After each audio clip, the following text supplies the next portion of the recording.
Hi,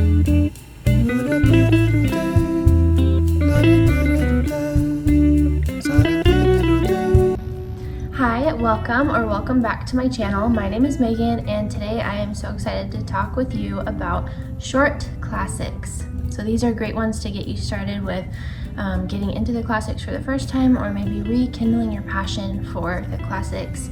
Maybe you read a lot as a kid and are looking for just a way to get out of your reading slump that you're in, and you want to start looking at more classics. So these are some great short ones that won't be too much of a time commitment, but that have stood the test of time and will hopefully get you to where you want to be.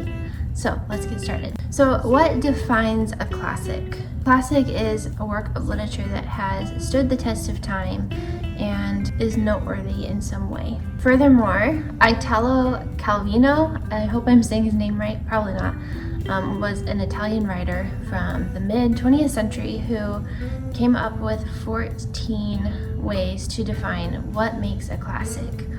So we won't talk about all 14 of them now, but let's go over a few of his standards for what makes a piece of literature a classic.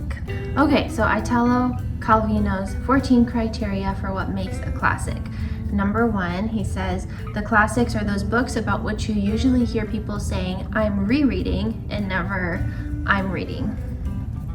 Another one is, the classics are books which exercise a particular influence, both when they imprint themselves on our imagination as unforgettable, and when they hide in the layers of memory disguised as the individual's or the collective unconscious. And then this is one of my favorites.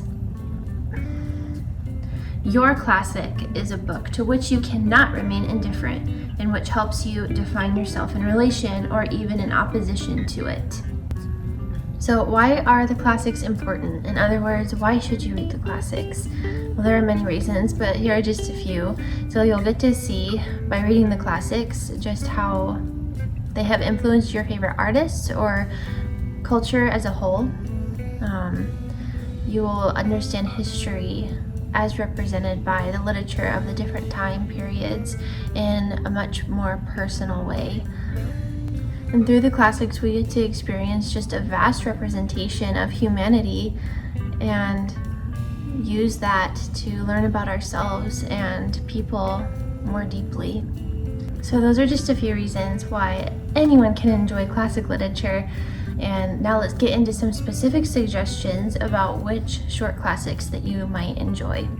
I think there are about 14 on this list, and they're in no particular order. First is The Metamorphosis. This is a novella by Franz Kafka. This is the story of Gregor Samsa, who wakes up one morning only to find that he has transformed into a bug. And he is inconvenienced by this, but he does his best to adjust to his new condition. His family's reaction to his metamorphosis is also a central theme or piece to this story. So recommend this one. It's very short and it has been very influential throughout culture since it was written. Next is Of Mice and Men. This is another novella. This one is by John Steinbeck. They are an unlikely pair. George is small and quick, dark of face. Lenny, a man of tremendous size, has the mind of a young child. Yet they have formed a family, clinging together in the face of loneliness and alienation. So this one is short. You can see it goes by really quick. So you can read this definitely in a day. So I recommend this one for a place to start with short classics. Another novella that's a great classic to read is The Death of Ivan Ilyich by Leo Tolstoy. I just read this one recently and really enjoyed it.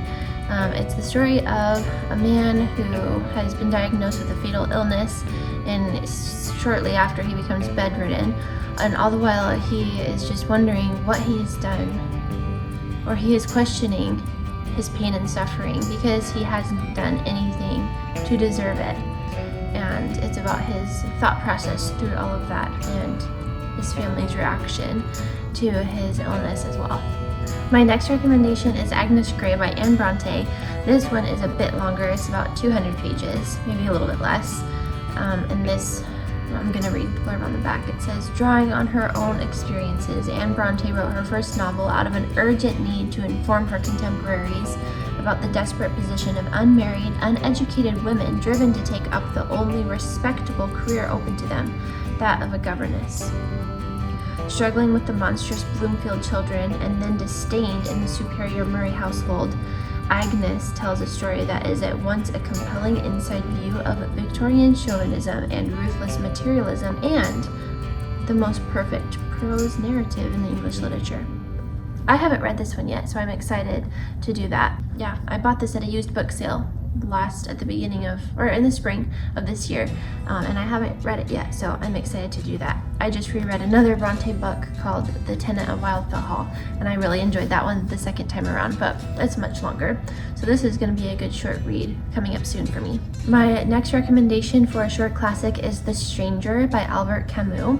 This is a French novel. It's an existential novel. If you enjoy philosophy, then you would definitely enjoy this book.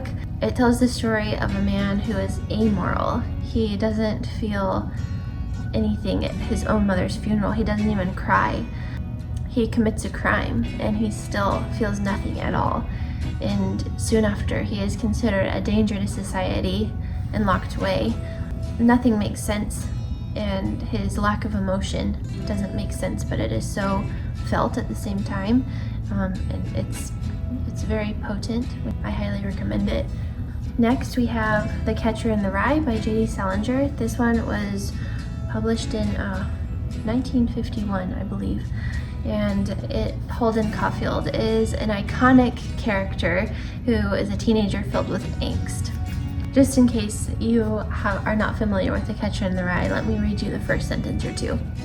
If you really want to hear about it, the first thing you'll probably want to know is where I was born and what my lousy childhood was like, and how my parents were occupied and all before they had me, and all that David Copperfield kind of crap, but I don't feel like going into it if you want to know the truth.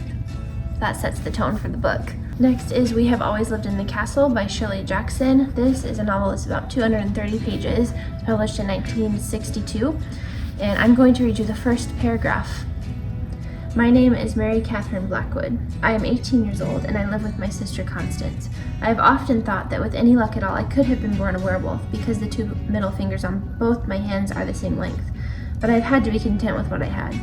I dislike washing myself and dogs and noise. I like my sister Constance and Richard Plantagenet and Amanita phalloides, the death cup mushroom. Everyone else in my family is dead. Next is a novel that I am excited to read myself that I have not yet read, and that is Notes from the Underground by Fyodor Dostoevsky. I am a sick man, I am a wicked man. With this sentence, Dostoevsky began one of the most revolutionary novels ever written, a work that marks the frontier not only between 19th and 20th century fiction, but between 2 centuries' vision of the self. From the unnamed narrator of Notes from Underground is a multiplicity of selves, each at war with the others, all at war with everything else. I'm really excited to read this one. I just finished reading The Brothers Karamazov by Dostoevsky last month, and so after that, this will be a breeze because this is much shorter than that one was.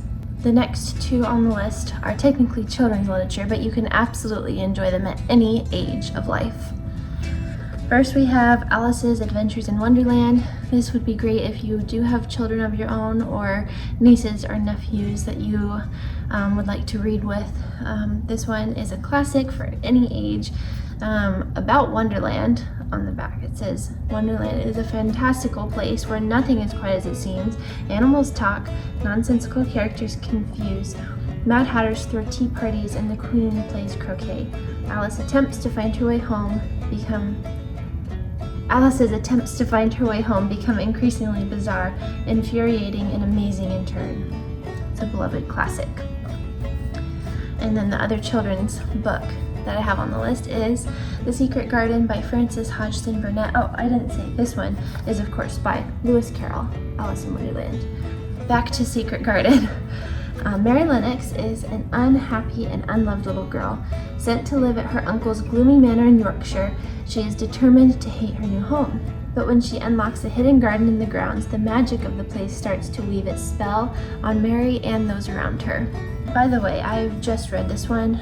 I think I read it as a kid, but I didn't remember it too well, so I just reread it as an adult a couple years ago, and I thoroughly enjoyed it, so I'm sure you would too. This one is about 200 pages. And lastly on the list, I have a few poetry recommendations. I personally think that poetry is a great way to work your way into the classics because poems have such a capability to speak for themselves and to just sit, and you can have plenty to think about and digest for a long time after you read just a short poem. So I wanted to give a few suggestions for poems where you can start. And the first one is Emily Dickinson. So any Emily Dickinson poem is a good place to start, and they are all titled by the first line of the poem because she personally didn't give any titles to her poems herself. So that is how they are organized, is by their first line. And I'm just going to read Hope is the thing with feathers. Hope is the thing with feathers that perches in the soul and sings the tune without the words and never stops at all. And sweetest in the gale is heard, and sore must be the storm that could abash the little bird that kept so many warm. I've heard it in the chillest land and on the strangest sea, yet never in extremity it asked a crumb of me. Emily Dickinson was, of course, an American poet, and just to balance it out, Alfred Lord Tennyson was a romantic poet from England, and I'm going to read just the first little section of one of his poems called The Lady of Shalott. You can read the rest yourself. On either side the river lie long fields of barley and rye that clothe the world and meet the sky, and through the field the road runs by to many-towered Camelot. And up and down the people go, gazing where the lilies blow, round an island there below, the island of Shalott. So you can go finish reading The Lady of Shalott yourself. It's quite a long poem, long-ish. That was the first part of part 1, and there are 4 parts. So about 3 pages long. I highly encourage you, if you're looking to get into the classics, to find a collection of poetry that you enjoy. There are so many options available for poetry online as well. That's how I read a lot of poems, is just online. The Poetry Foundation is a great one. Just read a poem and let it sit with you and consider it. Consider what it has to teach you, what it has to show you. Those are all of my suggestions for short classics today. So I hope you got some good ideas from my list, and let me know what I missed, if I have any that I need to read myself. Short classics that you've enjoyed lately that I did not have on the list. I hope you're having a great summer. It is so hot where I am that I just feel like I'm barely living. Hot and humid. I think it was 95 degrees today, so I'm staying inside. I think I'm going to go read.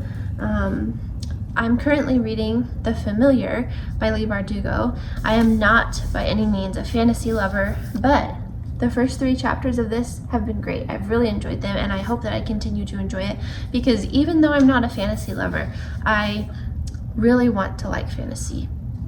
I've tried a lot and not been successful very often, but this has been promising so far. So let me know if you read The Familiar. I hope you have a great day. I'll see you next time. Bye.